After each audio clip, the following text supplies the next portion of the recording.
माँ जी, आपसे तो अब कोई उम्मीद करना ही बेकार है। आप बस दिखाने के लिए झाड़ू उठा लेती है और फिर आराम से बैठ जाती है।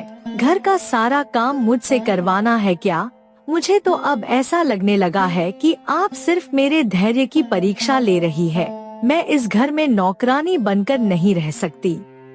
बेटी, मैंने कभी नहीं चाहा कि तू थके। तेरे आने के बाद तो मैंने खुद को छोटा कर लिया ताकि तू इस घर की रानी बन सके। मैं जानती हूँ कि मेरी उम्र अब काम लायक नहीं रही, पर फिर भी रोज तेरे लिए भगवान से दुआ मांगती हूँ। माँ की आवाज अब लड़खड़ाने लगी थी और बहू की आंख में कोई नरमी नहीं थी। तभी बेटी की आहट सुनाई दी, जो इन दोनों के बीच सच्चाई का फैसला करने वाला था। अब क्या हुआ? आप दोनों लड़ क्यों रहे हो सुबह सुबह? मैंने कुछ नहीं किया, मैं तो सिर्फ अपनी बात कह रही थी। पर माँ जी ने मुझे नालायक कहा और बोली कि मैंने उनके बेटे को बर्बाद कर दिया। अब आप ही बताइए, क्या ऐसा सुनकर कोई बहू चुप रह सकती है? नहीं बेटा, मैंने ऐसा कुछ नहीं कहा। मैं तो बस उसे कह रही थी कि थक गई होगी, बैठ जा। मुझे क्या पता था मेरी यह बात अब आरोप बन जाएगी। माँ, आप हर बार यही बात कहती है, पर मेरी पत्नी रोज क्यों रोती है? कहीं तो कुछ गड़बड़ है। मैं नहीं चाहता कि मेरे घर में रोज यह नाटक चले। आप थोड़ा बदलने की कोशिश क्यों नहीं करती है? अब धीरे धीरे बेटा माँ से दूर होता जाएगा। बस कुछ और झगड़ा और यह बुढ़िया इस घर से बाहर हो जाएगी।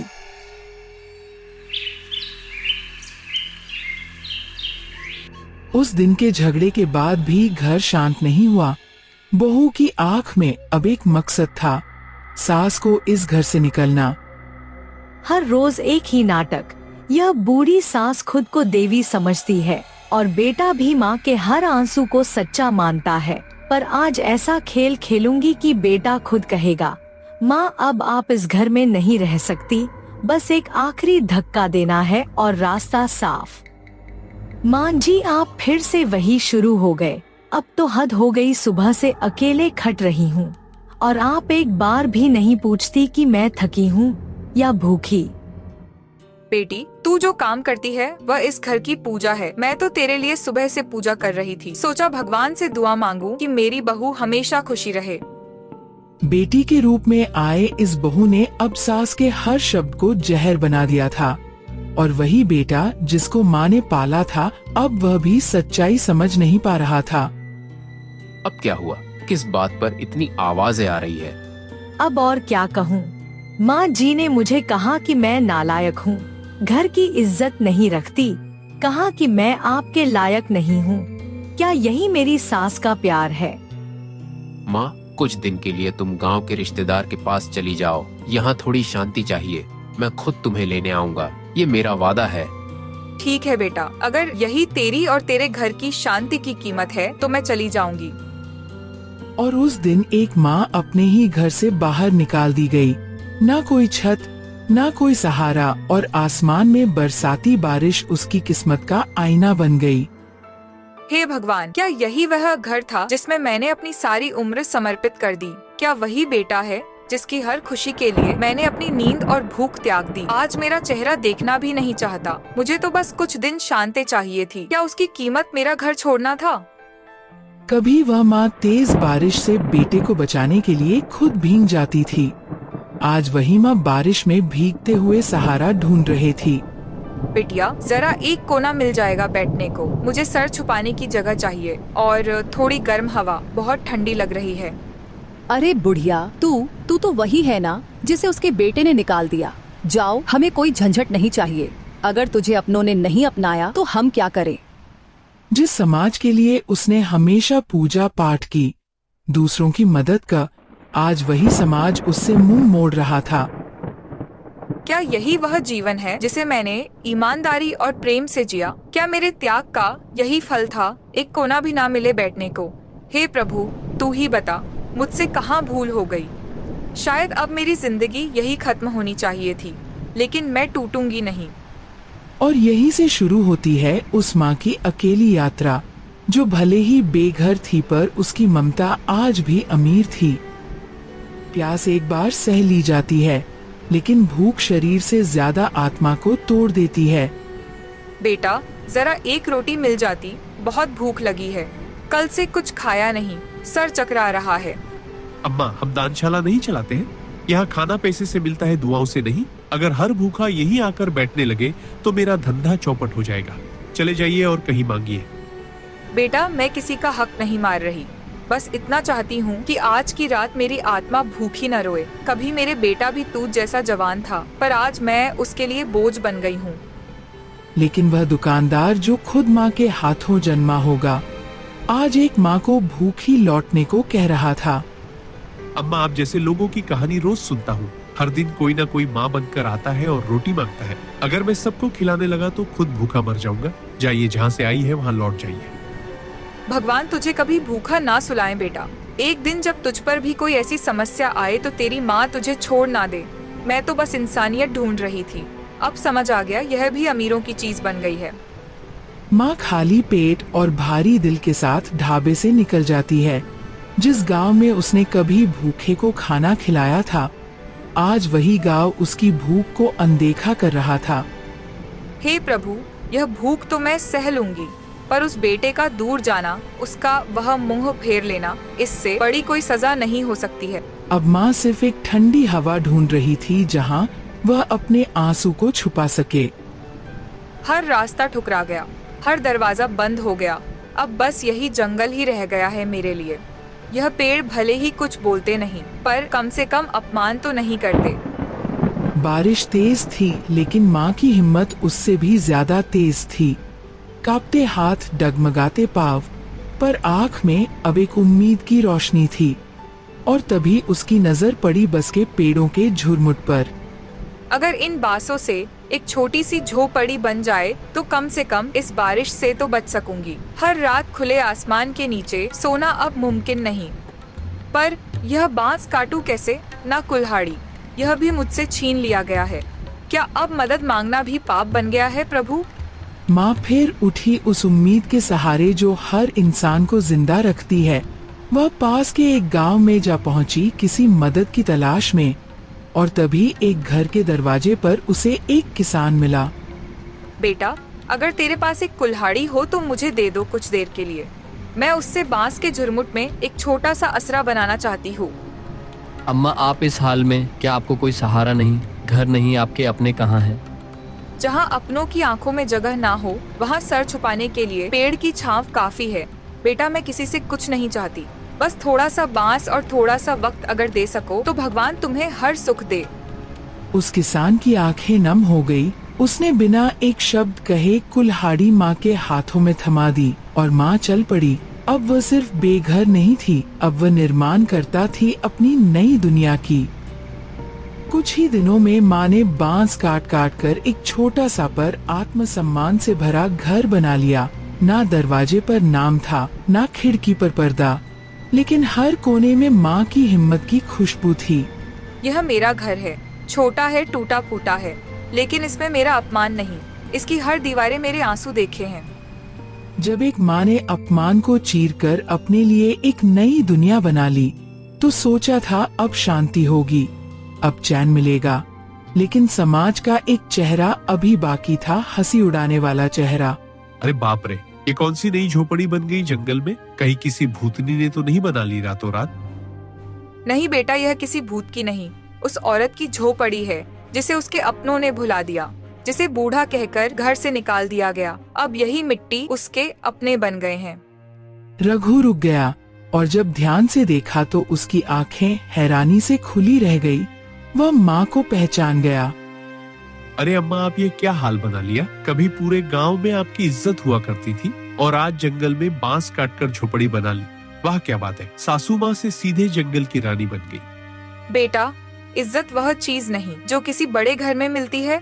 इज्जत वह है जब तू खुद को आईने में देख सके और शर्म ना आए। मैंने अपने जीवन में किसी का बुरा नहीं किया, और आज अगर अकेली हूँ तो भी चैन से हूँ, क्योंकि मैं किसी को बेघर नहीं किया। पर अम्मा, यह तो जंगल है, यहाँ ना बिजली है, ना पानी, ना सुविधा। आप अकेले यहाँ क्या करेंगे? कम से कम बहू से झगड़कर घर में रहती। यहाँ क्या मिल गया? शांति बेटा, यह किसी की आंखों में तिरस्कार नहीं, किसी की जुबान में जहर नहीं। यहाँ सिर्फ हवा चलती है और चुपचाप बह जाती है। रघु हंसी उड़ाने आया था, पर माँ की बातों में उसे ऐसा सच मिला जिसे सुनकर उसकी हंसी खुद शर्मिंदा हो गई। रघु चला गया। माँ फिर मिट्टी लीपने लगी। रघु गाँव लौटा और उसकी जुबान पर अब दर्द नहीं था, बस था ताना, हंसी और वह कहानी जो सुनकर भी किसी का दिल नहीं कांपा। अरे भाइयों, आज मैंने जंगल में जो देखा सुनोगे तो पेट पकड़कर हंसोगे। वह सासू माँ जी से बहू ने घर से निकाला था, अब जंगल में बांस का घर बनाकर रानी बन गई है। क्या बात कर रहा है रघु? जंगल में घर? अरे भाई, सासू माँ जंगल में बाबा बन गई है क्या? रघु भाई, ये तो कमाल है। जिसे कभी आंगन में बैठना पसंद था, अब मिट्टी लिप रही है जंगल में। कहीं उसे बुद्धि का दौरा तो नहीं पड़ गया? मैंने पूछा भी अम्मा से कि क्यों यहाँ रह रही हो, तो वह कहती है मुझे सुकून चाहिए, आत्मसम्मान चाहिए। अब बताओ भाई, आत्मसम्मान के लिए कोई जंगली जाता है क्या? सच तो ये है, उनको घर से निकाल दिया गया है। रघु भाई, कहीं ऐसा ना हो कि कल हम सभी जंगल में झोपड़ी बना रहे हो। अगर बीवियां नाराज हो गई तो वही भूतों की बारात लगेगी। गांव के चौक पर वह दिन सबके लिए मनोरंजन का था। लेकिन सोचो यार, अगर इतनी उम्र में वह अकेले रह रही है तो उसने कितनी तकलीफें सही होगी। शायद हमें हंसने से पहले थोड़ी शर्म करनी चाहिए। अरे छोड़ो ना, हर कोई अपने भाग्य का खुद जिम्मेदार होता है। जो घर नहीं संभाल सकी वह जंगल क्या संभालेगी? लेकिन किसी को ये नहीं दिखा कि माँ ने जो घर छोड़ा था वह दीवारों से नहीं, जहर से भरा हुआ था। जिस दिन माँ ने अपने आंसू को छत में बदल दिया, उसी दिन आसमान ने अपना रुद्र रूप दिखाना शुरू कर दिया। गांव में मूसलाधार बारिश शुरू हो चुकी थी, लेकिन बहू, उसका दिल अभी भी सूखा था, घमंड से भरा हुआ। यह बारिश कब से थमी ही नहीं, कहीं हमारी सारी फसलें डूब ना जाए। मैंने इस बार बहुत मेहनत की थी और कर्ज भी लिया है। अगर खेत बर्बाद हो गए तो हम क्या करेंगे? आप हर बार छोटी छोटी बातों से डर जाते हो। बारिश आई है तो जाएगी भी, फसल का क्या बिगड़ेगा? हमारे पास घर है, छत है, तो क्या चिंता है? तू नहीं समझेगी। जब खेत डूबते हैं तो आदमी की जिंदगी डूब जाती है। इस बार तो मौसम ने चेतावनी भी नहीं दी, कहीं ऐसा ना हो कि सब कुछ चला जाए। बेटे का दिल कांपने लगा था। कभी उसने माँ की बातों को डर कहकर अनसुना किया था। आप बार बार यही बातें करते हो। माँ होती तो ऐसा ना होता। कभी अपने बीवी पर भी भरोसा कर लिया करो। मैं यहाँ हूँ, मैं सब संभाल लूंगी। और वैसे भी आपकी माँ को घर से मैंने नहीं निकाला। आपने खुद कहा था, माँ थोड़े दिन बाहर रहो। हाँ, शायद यही मेरी सबसे बड़ी भूल थी। मैंने माँ की तकलीफ को बहू के ताने में दबा दिया। आज जब यह बारिश बरस रही है तो लगता है यह मेरे पाप धोने आई है। काश माँ होती। देखो, जो हो गया सो हो गया।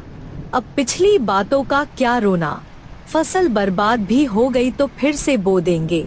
आपका मन बहुत कमजोर हो गया है, थोड़ा साहसी बनो। साहसी वही हो सकता है जिसने कभी किसी को खाया हो। मेरे लिए खेत सिर्फ पैसे का जरिया नहीं, वह माँ के सपने थे जिन्हें मैंने बोया था। प्रकृति सब देख रही थी और जैसे कह रही हो, जिसने माँ को रोते देखा और चुप रहा, अब वो खुद भी कर सीखेगा ममता की कीमत क्या होती है। बारिश थोड़ी रुकती है, तभी रामू अपने खेत जाता है। हे भगवान, ये क्या हो गया?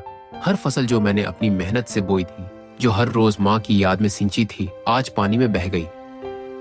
हर डूबा पौधा उसे उसकी गलती याद दिला रहा था। हर कीचड़ में उसका गर्व दब गया था। मैंने तुम्हें पहचाना नहीं माँ। तू जब कहती थी बेटा सब कुछ अनिश्चित होता है, तो मैंने सोचा तुम डर रही हो, पर सच ये था कि तुम अनुभव से बोल रही थी। अब कोई नहीं है जो कहे घबराओ मत बेटा, सब ठीक हो जाएगा। अब पछतावा था, लेकिन माँ नहीं। कभी घर लौटना सुकून देता था, लेकिन उस दिन रामू के कदम जैसे जमीन से चिपक गए थे।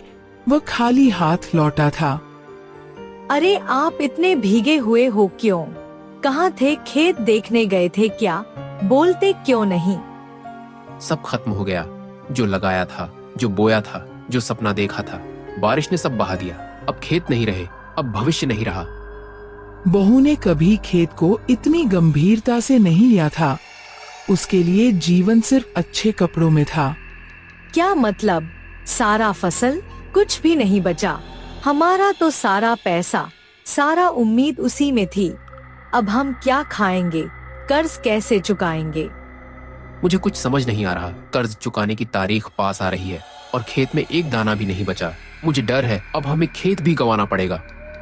सुनो, एक रास्ता है। गांव में सेठ है ना, जो लोग को पैसा देता है कर्ज पर। हमें उससे मदद मांगनी चाहिए। सेठ हरिलाल, ये नाम सुनते ही रामू की आंखों में डर तैरने लगा, क्योंकि सेठ कोई दानवीर नहीं था। वह तो ऐसा शिकारी था जो मदद के नाम पर लोगों के सपने निगलता था।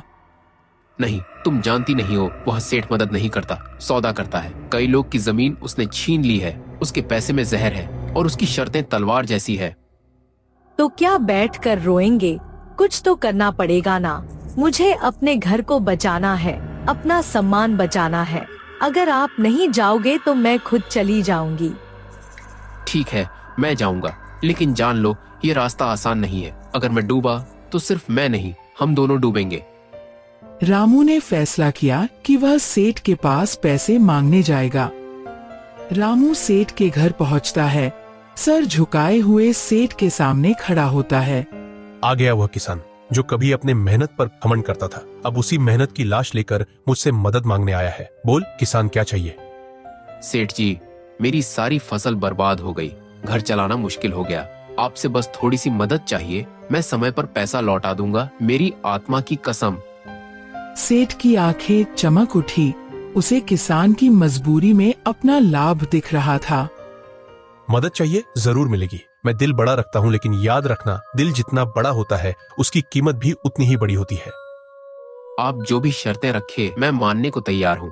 बस मेरा खेत बचा लीजिए। उसे देखकर मुझे मेरी माँ की याद आती है, जो अब मेरे पास नहीं है। माँ की याद ने उसकी आवाज को और नम कर दिया, पर सेठ के लिए ये बस एक अवसर था। तो सुनो मेरी शर्त, मैं तुम्हें जितना पैसा चाहिए दूंगा बिना ब्याज के, लेकिन अगर तय तारीख तक पैसा वापस नहीं लौटाया तो वह खेत, वह जमीन मेरी होगी। शिवकार है, मैं वक्त से पहले चुका दूंगा। आपका यह एहसान मैं कभी नहीं भूलूंगा। सेठ मुस्कुराया, क्योंकि उसे पता था प्राकृतिक फिर से कहर ढा सकती है। ये लो तुम्हारी राहत की थैली, अब जाओ और मेहनत करो, लेकिन याद रखना, अगर तुम समय से पहले लौटे नहीं तो तुम्हारा खेत तुम्हारी आंख के सामने छीना जाएगा। रामू पैसे लेकर घर लौट गया, पर उस थैली में सिर्फ धन नहीं था, थी एक उल्टी गिनती जो उसे उसकी हर गलती याद दिलाने वाली थी।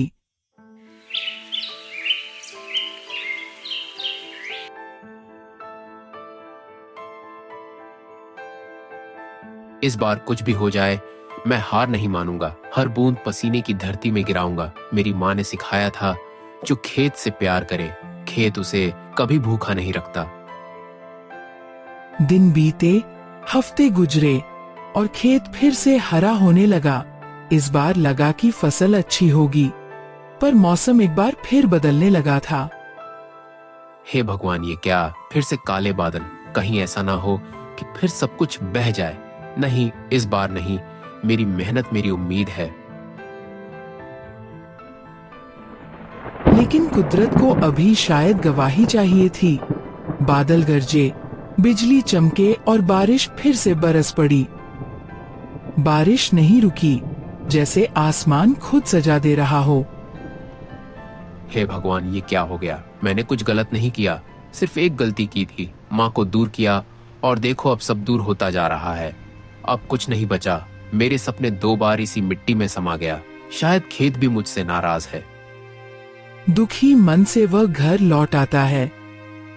अब क्या करे? राजा को पैसे लौटाने का वक्त आ गया है, पर हमारे पास न खेत है, न फसल, न पैसा। क्या अब हम अपना सब कुछ गवा देंगे? अब बात पैसे की नहीं रही थी, अब बात माँ की हो रही थी। वह माँ जो शायद अभी भी बारिश में भीग रही होगी। रामू फिर से एक बार सेठ के घर जाता है। सेठ, में वादा निभा ना सका। फसल फिर बर्बाद हो गई। मैंने दिन रात एक कर दी, लेकिन आसमान ने साथ नहीं दिया। मुझे बस कुछ और दिन दे दीजिए। तेरी बातें सुन सुनकर अब मेरा कान पक गया है। जब तू पहली बार आया था मैंने दया दिखाई, अब तू मेरी दया को मेरी कमजोरी समझ रहा है। सेठ की आंखों में अब लालच नहीं, सीधा अपमान झलक रहा था।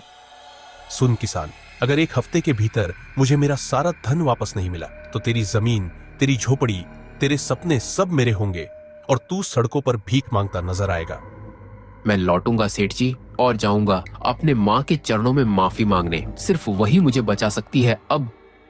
वह बेटा जो कभी माँ के सामने आंख उठाता था, अब सेठ के घर में आंख झुका चुका था। कभी कभी रास्ते में कोई मिल जाता है जो कुछ नहीं मांगता लेकिन सब कुछ दे जाता है। अब क्या बचा है मेरे पास? सेठ की धमकी, खाली जेब और दिल में सिर्फ पछतावा। तभी रास्ते में एक पेड़ के नीचे साधु बाबा बैठे हुए मिलते हैं। इतनी बेचैनी किसके पीछे भाग रहे हो बेटा? आपने सुना कैसे? मैं तो कुछ कहा भी नहीं। उस साधु की सुनने की शक्ति कानों से नहीं थी। वह मन की थकान सुन सकता था और आत्मा की चीख महसूस कर सकता था। जब इंसान माँ के आंचल से दूर चला जाता है तब उसकी हर सफलता भी खाली लगती है। तुम्हारी आंखों में यही खालीपन है। मैंने अपनी माँ को घर से निकाल दिया था पत्नी के कहने पर। तब लगा था सही कर रहा हूँ। अब समझ नहीं आता कि मैं इंसान भी रहा या नहीं। माँ सिर्फ जन्म नहीं देती, वह जीवन की नींव होती है।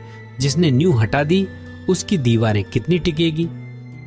हर शब्द साधु का जैसे किसी पुराने घाव को छू रहा था। क्या कोई ऐसा भी दिन आएगा जब मेरी माँ मुझे माफ कर देगी? जब तूने गलती की माँ ने रोई, जब तू पछताया माँ की आत्मा मुस्कुराई। जा बेटा, अभी भी समय है। माँ की ममता कभी खत्म नहीं होती, वह तुझे फिर से गले लगाएगी। वह साधु अब कोई साधारण मानव नहीं लग रहा था।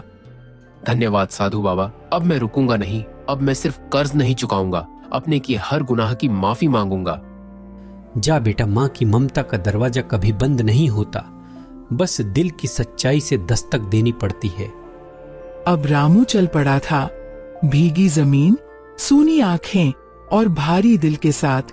पर अब उसके कदमों में पश्चात नहीं, एक उम्मीद थी, माँ को फिर से गले लगाने की। रामू अपने घर आता है। उसकी पत्नी उसका इंतजार कर रही थी। मैं आ गया, पर ईश्वर खाली हाथ नहीं। मैं माँ के लिए आया हूँ, उसे वापस लाने, उसका आशीर्वाद मांगने। क्या फिर वही बूढ़ी औरत जिसने मेरे लिए कभी कुछ अच्छा नहीं कहा? तुम भी उसी की तरफ झुक गए। पत्नी की आंखों में अभी भी वही घमंड था जो कभी उसके बेटे को अंधा बना चुका था, लेकिन अब वह बेटा जाग चुका था। सीमा वह औरत जिसने मुझे जन्म दिया, जिसके आंचल ने मेरी नींव रखी, वह मेरी जिम्मेदारी है, मेरी श्रद्धा है। मैं अब और अनदेखा नहीं कर सकता। अभी तक जो नहीं किया, अचानक कौन सी रोशनी आ गई तुम्हें? एक साधु मिला था, उसने कुछ नहीं लिया, बस मेरी आंखें खोल दी। उसने कहा, माँ की ममता बिना जीवन अधूरा है। शब्दों में अब आत्मा बोल रही थी, एक ऐसा पश्चात जो सिर्फ दिल में नहीं, हर नजर में दिख रहा था। अगर तुम्हें माँ चाहिए तो मुझे भूल जाओ। मैं उस घर में वापस नहीं रह सकती जहाँ वह औरत होगी। सीमा, अब तक मैं चुप था क्योंकि मैं टूटा हुआ था, लेकिन अब मैं अपने पाप सुधारने जा रहा हूँ। अगर तुझे साथ चलना है तो चलो, वरना मैं अकेला ही माँ को लेने जाऊंगा। जिसने माँ की ममता को ठुकराया था, आज वह उसी ममता के लिए तरस रहा था। तुम मुझसे ऐसे कैसे बात कर सकते हो? माँ का दिल भगवान से कम नहीं, वो माफ नहीं करेगी, वह गले लगाएगी जैसे कुछ हुआ ही नहीं। तो चलो, मुझे भी उसे माँ से माफी मांगनी है। अब वह दोनों चल पड़े बिखरे हुए रिश्ते को समेटने। दोनों चलते चलते एक जंगल में पहुंचते हैं। बारिश रुकने का नाम नहीं ले रही थी। सीमा देखो, वही है माँ का घर, जंगल के इन शाखाओं के बीच, जिसे वह अपनी झुरिया वाले हाथों से खुद बना पाई है। मुझे आज पहली बार अपना घमंड भारी लग रहा है। मैं सोचती थी माँ बोझ है, पर आज समझ आया वह तो मेरी आत्मा थी, जिसे मैं पहचान ही ना सकी।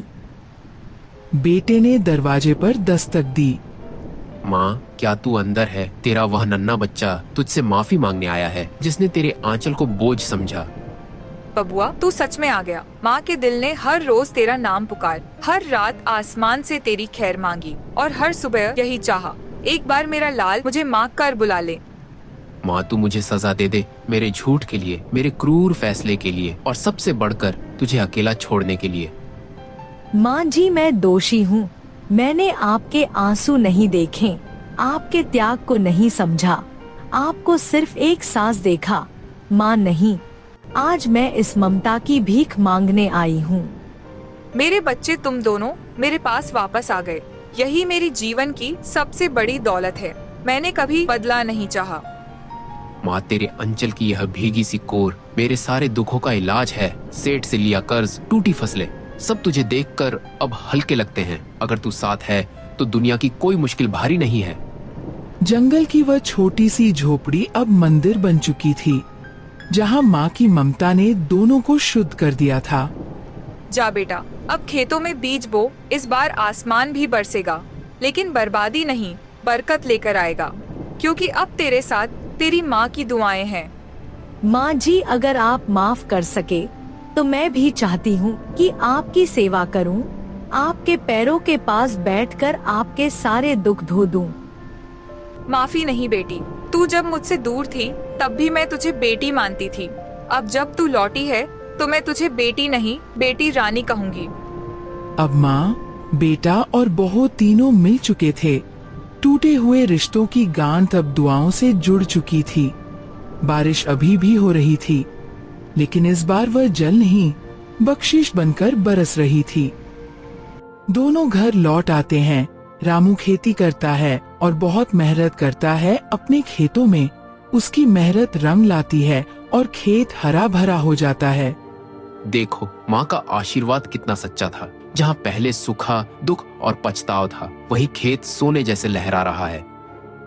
मैंने कभी नहीं सोचा था कि खेत को देखकर मेरी आंखें भर जाएगी, पर आज मुझे समझ आया जिस धरती को हमने माँ समझा ही नहीं, वह कैसे नाराज हो गई थी। और अब जब माँ लौट आई है तो यह धरती भी मुस्कुरा उठी है।